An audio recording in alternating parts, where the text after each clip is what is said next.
mewah banget. Nah, ini lihat nih. Desa wisata di Bogor.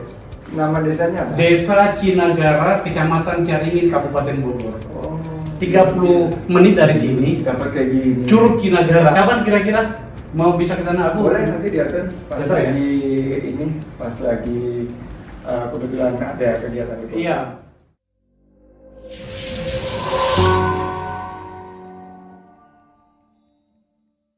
Selamat datang kembali di Sandi Uno TV dan kali ini abang kita yang fenomenal ini dan luar biasa merupakan mungkin tokoh pertama, tokoh politik yang ada di Sandi Uno TV dan saya ucapkan terima kasih. Tapi awalnya nih gimana nih dunia persilatan kita sekarang?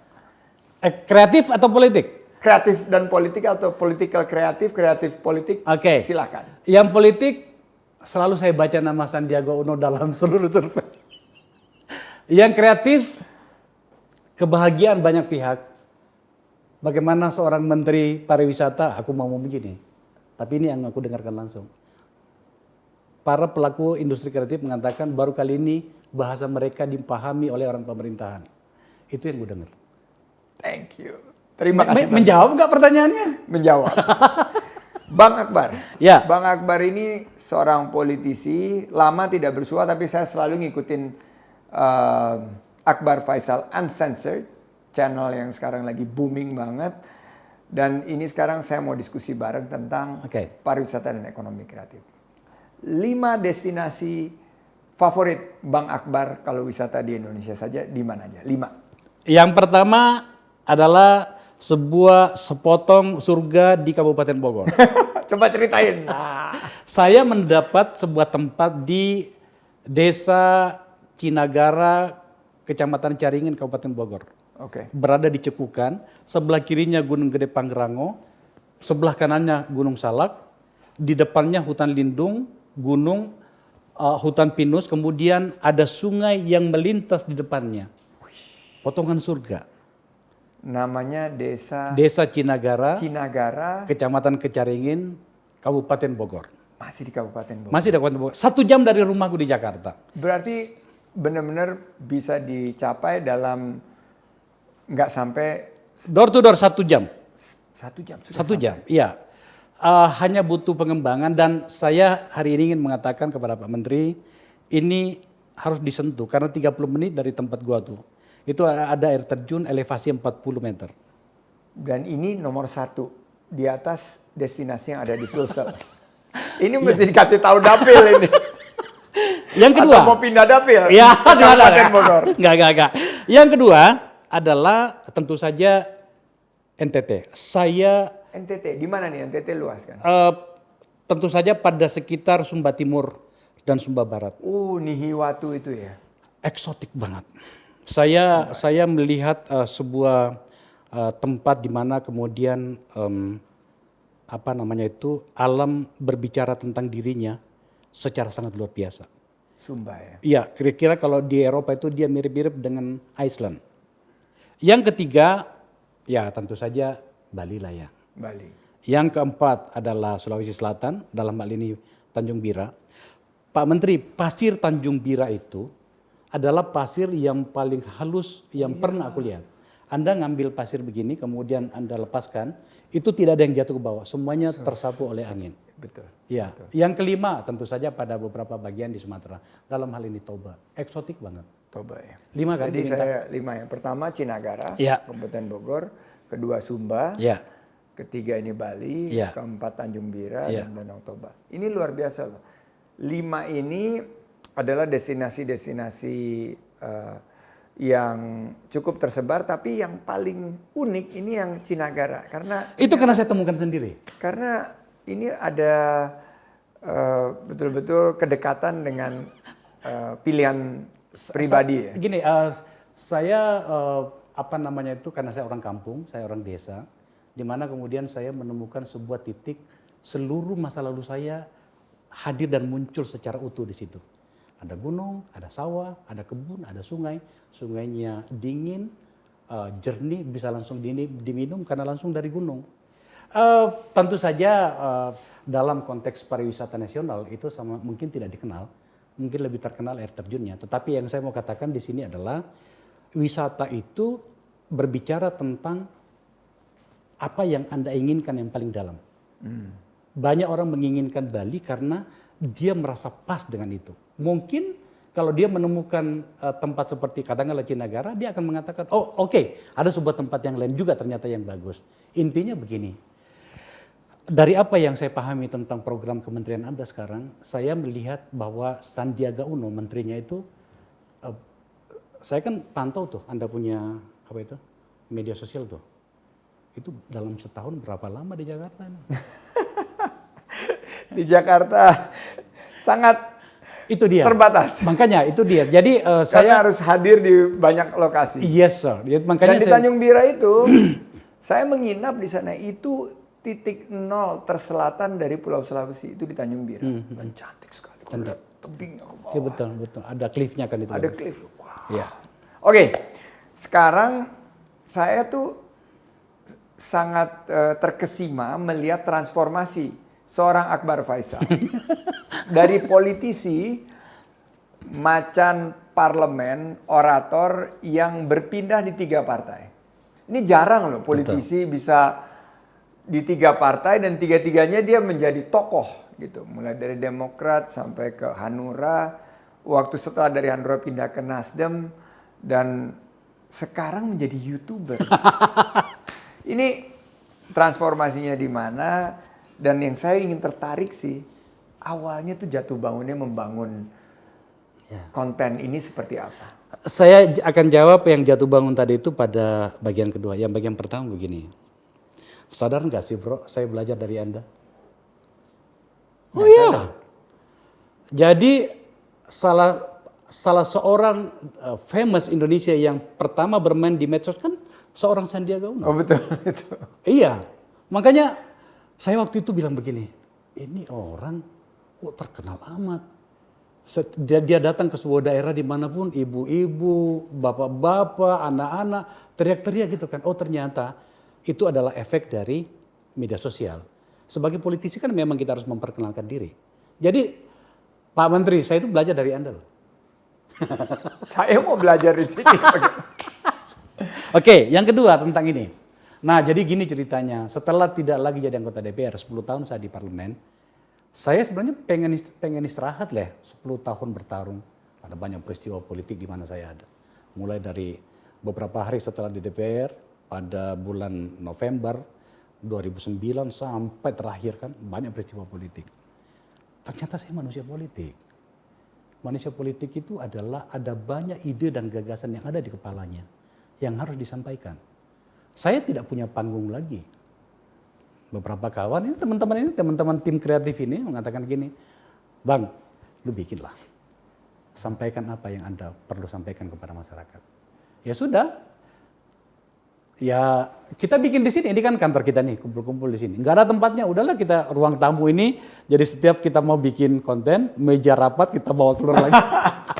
Iya. Oh jadi mulainya betul-betul. Iya. Terus kemudian kamera yang saya pakai itu kan kebetulan saya suka fotografi ya. Ada yang merek A, kemudian yang satunya merek B. Campur-campur maka kebetulan apa namanya orang editing saya kadang-kadang kebingungan. Kan beda platform kan gitu. Itu loh. Nah, jadi ini cerita kayak mau mulai usaha baru ya? Iya usaha betul, sendiri, betul. Ya? Benar-benar dari merangkak gitu ya? Staff saya cuma 2 orang. Yang satunya yang ngambil gambar, yang satunya ngedit. Itu juga yang apa namanya itu untuk apa namanya itu audio man-nya segala macam. Berantakan awalnya. Tetapi kan kemudian yang saya sadari bahwa pertama Anda harus masuk pada wilayah kreatif itu kalau Anda tidak mau tertinggal. Iya. Maka kemudian saya bisa paham Pak Menteri kalau Anda betul-betul fokus di situ. Saya jujur saja, ya usia sudah seperti ini ya, itu ternyata mau tidak mau harus mengupgrading diri untuk masuk pada sistem atau cara ucapnya anak-anak sekarang. Nggak nyampe mereka kalau kita tidak kosakatanya. Nggak bisa, sudah nggak sama gitu loh. Nah, saya berpikir dengan masuk pada apa namanya format modern seperti ini, apa yang ingin saya sampaikan dalam bentuk pembelajaran politik itu nyampe dan juga bisa diterima oleh banyak pihak. Itu pun sebenarnya juga masih apa ya? kelihatannya masih kurang. Karena kenapa? Dia telanjur, bahasanya Akbar Faisal itu seperti ini. Serius, kadang-kadang terlalu berat. Padahal anak muda menginginkan yang bahasa yang apa namanya itu ringan gitu kan. Saya rasa memang harus masih banyak belajar. Dan ini teman-teman ini, anak-anak muda ini saya belajar banyak dari mereka. Nah, ini kan berarti dunia politik tidak ditinggalkan, tapi Bang Akbar itu perannya sangat unik.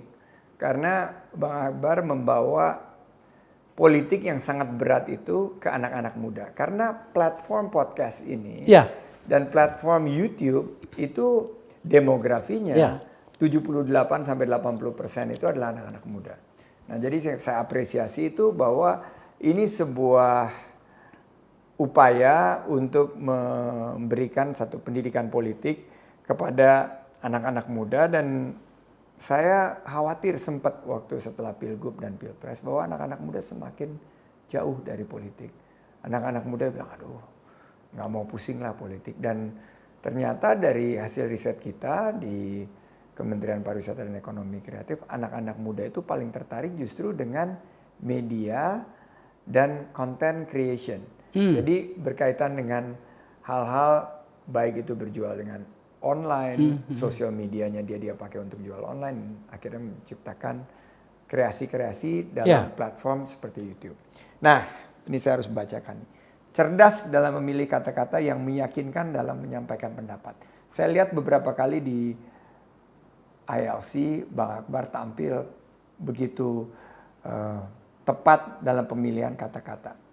Ini yang akhirnya membuat Abang pernah mendapatkan kepercayaan jadi pimpinan tokoh di beberapa organisasi, Pemuda Demokrat, Hanura, Nasdem. Nah, sekarang saya mau tanya, apa yang membuat Abang bisa bertahan?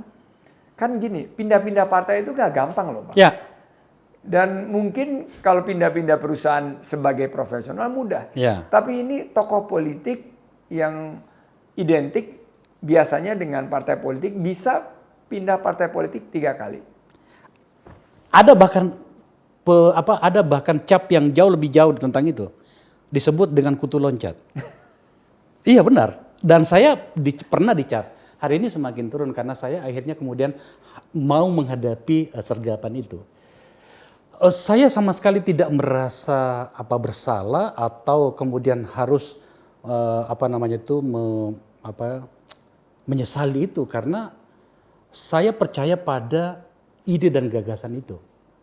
Saya pergi dari satu rumah ke rumah yang lain karena saya merasa bahwa apa yang saya yakini di satu rumah itu tidak lagi seperti yang saya yakini. Maka kemudian saya harus bersikap. Kita belum sampai partai politik kita itu belum sampai pada sebuah format seperti misalnya katakanlah di Amerika. Di Amerika kan ada 2 partai, Republik dengan Demokrat. Kalau Republik itu dia sudah disiplin mengatakan kita bersama dengan, katakanlah dalam hal ekonomi, kita bersama dengan pemodal. Harus memberikan penguatan kepada pengusaha agar kemudian tercipta lapangan kerja dan seterusnya. Kalau Demokrat kan berbicara tentang labor. Mereka bertarung di situ. Mereka sangat disiplin memperdebatkan tentang teks. Kenaikan teks. Kalau Republikan teksnya diturunkan. Kalau Demokrat naik. Iya itu dia. Nah, artinya apa? Belum ada partai kader yang sebenar-benarnya yang kemudian disiplin dengan agenda-agenda yang harusnya mereka yakini. Coba lihat di partai-partai di Indonesia. Semuanya meyakini mulai dari A sampai Z. Tak ada satu fokus pun yang mereka yakini. Katakanlah misalnya kalau di Eropa itu ada Green Party, partai hijau. Mereka tidak peduli dengan yang lainnya. Tapi mereka bertarung soal ini. Kita belum ada di situ. Maka kemudian pada beberapa bagian. Bukannya kita udah ada nasionalis, religius gitu. Dalam kenyataannya itu adalah penamaan. Tapi dalam platform dari segi pemikiran misalnya kalau Demokrat itu selalu percaya atau Republik percaya sebagai government yang efektif, yang small government. Demokrat big government. Kan kelihatan tuh. Tax Demokrat selalu menggunakan tax, Republikan menurunkan tax. Demokrat itu dekat dengan liberalism. Liberalism. Republikan dengan conservatism. Itu belum ada di Indonesia berarti. saya ingin mengatakan bahwa partai-partai gagal untuk menancapkan diri pada format yang seharusnya mereka berada. Itulah kemudian saya selalu ketika saya di parlemen 10 tahun, saya itu sangat bertarung di situ. Bagaimana bisa ada satu partai yang menyatakan diri bersama dengan rakyat kecil, tapi pada beberapa produk legislasi itu justru mengkhianati ini. Bagaimana ada satu partai yang berbicara tentang humanisme, tetapi membiarkan ada sebuah peristiwa di mana kemudian ada satu kelompok masyarakat itu dikriminalisasi dan tidak bersikap untuk itu. Saya kayak telanjur mengambil posisi sebagai politisi yang mencoba untuk disiplin dengan itu. Sayang sekali mungkin saya yang naif. Sayang sekali, tetapi saya yakin apa yang saya lakukan. Nah, maka kemudian apa yang saya lakukan ini saya anggap sebagai proses saja, Pak Menteri. Saya anggap sebagai sebuah proses pembelajaran. Kalau saya tidak bisa memberikan pembelajaran itu kepada orang lain, tapi setidaknya kepada diri dan anak saya. Hari ini anak saya kebetulan ada satu orang yang belajar tentang politik, mengambil political science, itu menjadi teman debat saya yang sangat keras. Dan saya berharap bahwa apa yang saya lakukan, tadi kan pertanyaannya proses kreatif ini untuk pembelajaran. Yeah. Saya berharap bahwa kemudian medium-medium seperti ini, yang seperti juga dibikin oleh Pak Sandi itu, bisa memberikan pendidikan yang lebih baik bagi masyarakat. Yeah. Saya tidak percaya masyarakat, terutama kelompok orang-orang muda itu masa bodoh dengan politik. Saya tidak percaya. Saya juga tidak percaya. Iya, mungkin yang belum ketemu adalah format bagaimana membahasakannya. Apalagi kalau ditambah dengan luka-luka yang tidak perlu, seperti apa. Misalnya perdebatan yang sampai harus melibatkan fisik atau kalimat-kalimat yang tidak perlu. Ya. Itu membuat generasi muda kita jadi politik itu nggak asik ya, politik harus dibuat asik. Oke, sekarang balik ke salah satu subsektor ekonomi kreatif yang paling berkembang, yaitu kuliner. Menurut Bang Akbar, dari kuliner Indonesia, sebutkan 5 kuliner favorit Bang Akbar. Ini banyak yang mau tahu nih. Saya ini pemakan Pak Menteri, semua saya makan. Tapi kan selain dari yang Sulsel, pasti kan ada beberapa yang... Oke, kalau Sulsel kan pastilah. Palu basah atau coto? Palu basah, palu mara itu semuanya masuk. Semua masuk? Masuk. Itu satu grup namanya palu? Satu grup. Yang kedua, nah ini. Masakan Papua dan Maluku. Oh, papeda? Papeda. Oh, itu Pak Bang Akbar. Wah. Ada 3 daerah, jadi saya berikan penamaannya. Ada 3 daerah makanan ini beda-beda nama, tapi hanya berbeda pada dalam hal penyajiannya. Kalau di Papua dengan di Ambon itu namanya papeda. Papeda. Kalau di Sulawesi Tenggara, daerah Kendari dan sekitarnya itu namanya musonggi. Musonggi, yes. Atau sinonggi. Sinonggi. Gitu kan. Itu berbeda. Kalau di Maluku atau di Ambon itu papedanya sendiri, kemudian silakan campur sendiri. Ya. Kalau di Sulawesi Tenggara sudah masuk semuanya, termasuk di Sulawesi Selatan, di Palopo itu. Ya. Saya sudah pernah membuat kapurung di 4 kota besar di dunia.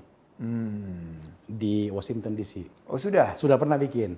Di Edinburgh, di London dan di Amsterdam. Oh, gimana tuh hasilnya? Bikin sendiri. Dan mereka punya semua bahan-bahannya di sana. Waduh, itu yang membuat saya bingung. Di Belanda itu kok materialnya kok lebih lengkap. Aku bingung loh. Dan segar banget. Jadi udah 2 ya, makanan Makassar, papeda. Dan yang ketiga, ini susah nih, Padang. Masakan Padang ya? Orang Sulawesi Selatan loh. Ternyata balik lagi ke Padang ya. Saya punya research. Ini menarik nih di ekonomi kreatif nih, bahwa dalam 3 hari perjalanan wisatawan Nusantara, maka di hari kedua atau hari ketiga 60% dari wisatawan Nusantara itu nyari masakan Padang. Oke, 3 ya. 3. Yang keempat, tengkleng. Oh, tengkleng ya. Tengkleng itu, tapi itu. Yang mana? Dapat dari Jawa Tengah? Solo ya. Solo itu.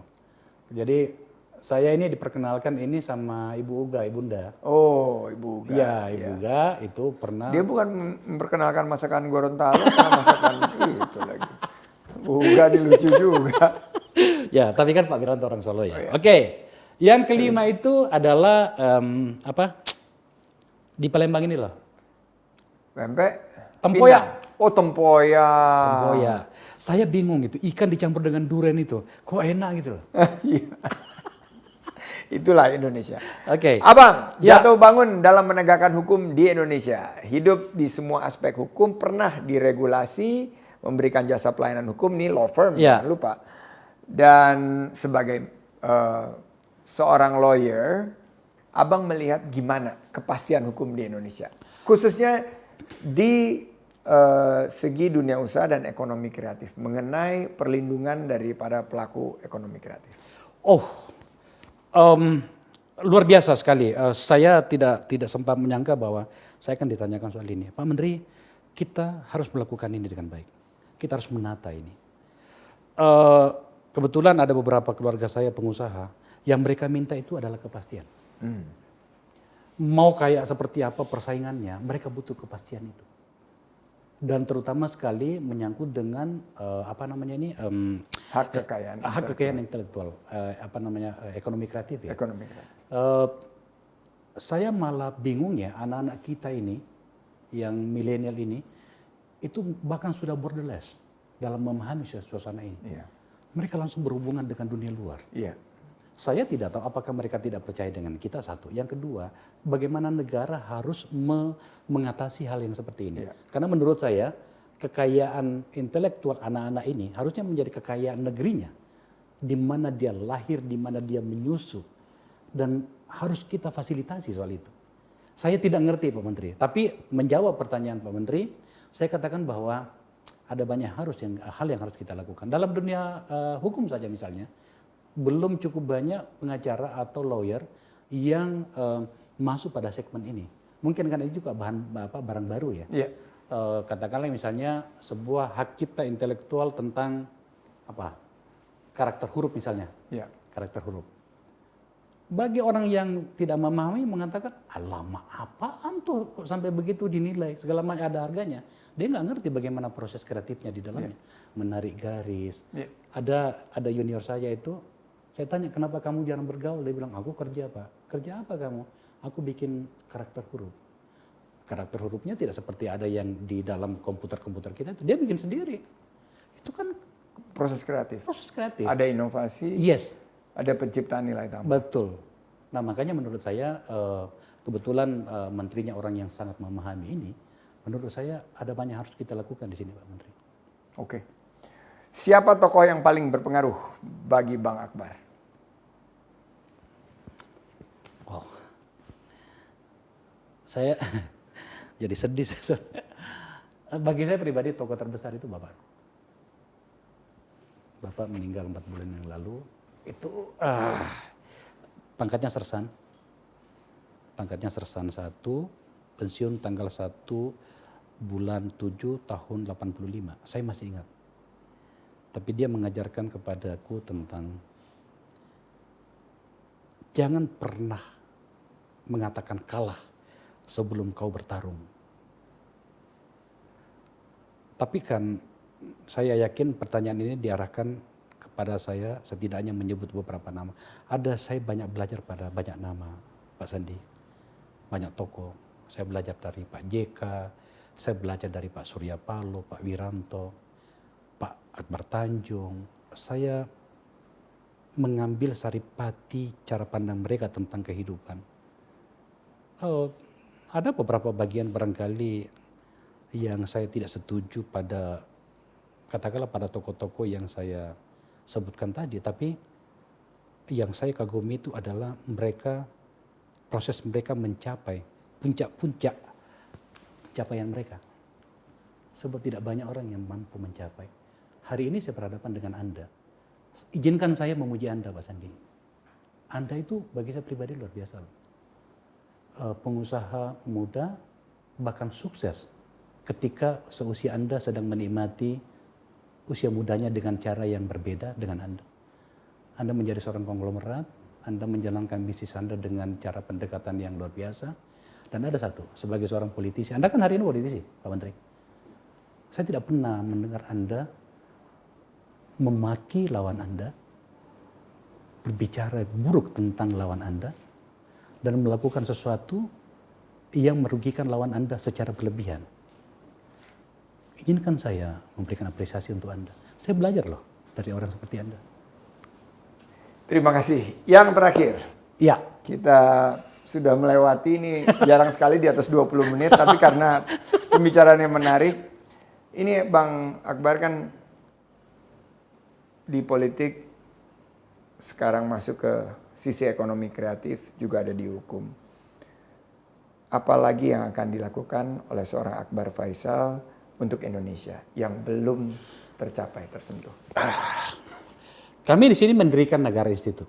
Negara Institute ini fokus pada penguatan civil society pada sektor pemerintahan, pada lembaga negara, baik di legislatif, eksekutif maupun di yudikatif.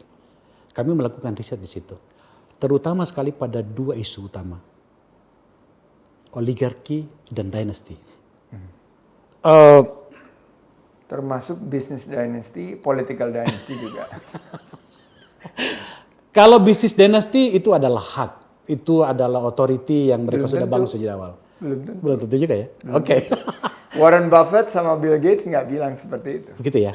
Oke. Dan pada satu saat research Nagara Institute akan menunjukkan bahwa ternyata dynasty itu adalah sesuatu yang tidak memupuk inovasi, tidak memupuk improvement of change.